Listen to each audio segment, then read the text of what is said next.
ہو چکا کہ آج وہ ہم سے کہتے کہ آپ 100 آدمی کے ساتھ تشریف لائیے. حضور 100 تو بہت بڑی بات ہے، اگر آپ 4 بھی کہتے تو ابو بکر و عمر و عثمان غنی کا واقعہ یاد دلاتے ہوئے تاریخ کا ایک نیا انقلاب برپا کر دیتے. لیکن آپ نے 100 کی اجازت دی، ہم آپ کا شکریہ ادا کرتے ہیں، مگر شکریہ اس بات پر بھی ادا کرتے ہیں کہ آپ نے ہم سے ہمارا پاسپورٹ اور ویزا نہیں مانگا، کم سے کم ملک کا شہری تو تسلیم کیا آپ نے. وہ ظاہر ہے کہ یہ ایک بہت بڑی طاقت ہے، اگر یہ اپنی طاقتوں کا استعمال کریں. لیکن مدعے کو پہنچائیں کہ اگر بھارت کا مسلمان کہتا ہے کہ ہمارے ساتھ ناانصافی ہو رہی ہے تو آپ ناانصافی ہو رہی ہے، انصاف یہ طے کرنا تو بات کی بات ہے. آپ کے اہنکار کا تو یہ حال ہے کہ آپ بات بھی کرنا نہیں چاہتے.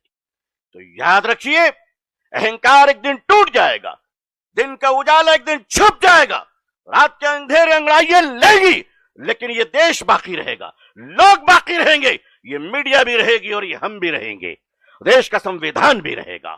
ایک دن لکھا جائے گا کہ آپ نے کتنی ناانصافی کی ہے. بھارت کے کروڑوں مسلمانوں نے آپ سے کیا مانگا تھا؟ آپ سے یہی تو کہا کہ ہمارے وقف کی زمینیں جو ہمارے بزرگوں نے چیریٹی کی ہے، یہ کسی آشرم کی زمین نہیں ہے، یہ کسی دوسرے سنستھا کی زمین نہیں ہے، یہ چودھری اور زمینداروں کی زمین نہیں ہے، یہ ہمارے بزرگوں نے خیرات کی ہے، یہ بلیورز کی چیریٹی ہے. لوگوں نے رکھا لوگوں کے بھلائی کے لیے، بہتری کے لیے، آگے بڑھنے کے لیے. لیکن ایسے موقع پر آپ نے تمام زمینیں اس طرح سے لینے کا پلان کیا. آپ صاف صاف کہہ کیوں نہیں دیتے کہ آپ سرکار نہیں چلا رہے ہیں، آپ ریئل اسٹیٹ کا کاروبار کرنا چاہتے ہیں؟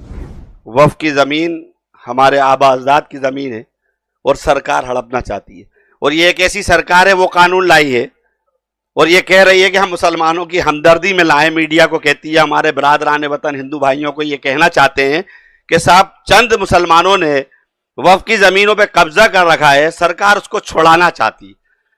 پورا ہندوستان کا مسلمان ایک طرفہ یہ کہہ رہا ہے کہ یہ غلط ہے، لیکن وہ نہیں بتایا جا رہا. قبضہ کن نے کر رکھا ہے وہ نہیں بتایا جا رہا. اور پھر کہنا چاہوں گا کہ سرکار ہمیں ڈرا نہیں سکتی. ہماری زبان بند کر سکتی ہے جب اللہ چاہے گا.